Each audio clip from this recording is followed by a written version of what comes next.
Hey, this is Teresa here. I'm in front of my fireplace for a quick little chat. So I'm going to do a series of quick little talks and around the idea of why an introvert signs up for a speaking contest and how do I get past it. So the why I have said before, but real briefly. I kept finding that whatever I was doing online, and truly just in general, but especially online, I kept getting stuck at a certain point because I hesitated. I didn't want to get out there, didn't want to get on camera. Then later, I didn't want to go live. And then later, speaking in a group. I'm really good at one-on-one, and when I teach like a workshop and stuff, I'm comfortable.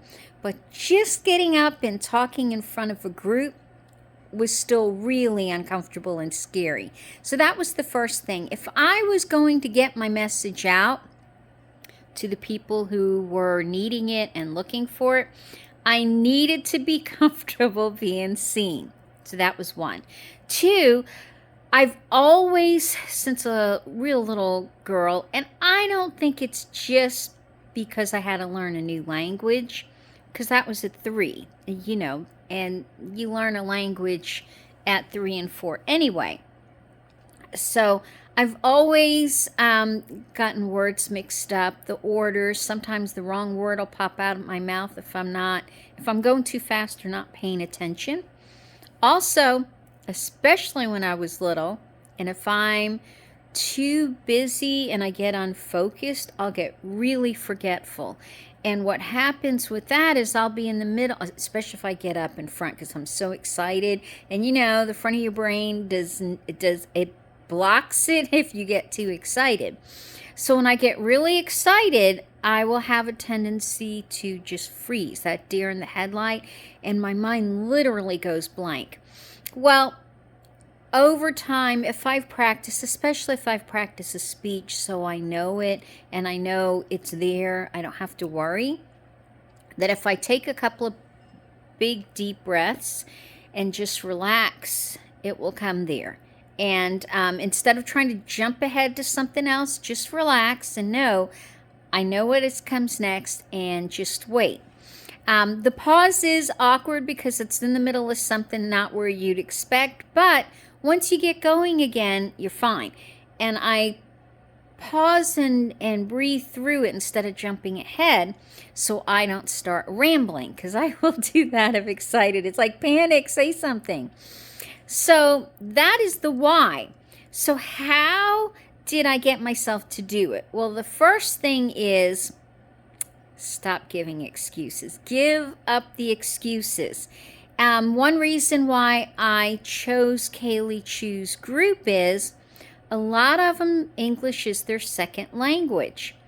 And so they had to get up in front in a language they're not comfortable with and not being as proficient or as polished as they would in their own language. And so even though I was born in Brazil, but English is the main language that I know, even though it's not a new language or my second language, but I still went through those same feelings. And so here's where it hit. They weren't making excuses. They weren't saying, oh, but I might mess up my grammar. Oh, it might not come off smooth. No, they said, okay, I know English is spoken in a lot of places. I need to do this. I'm getting up there.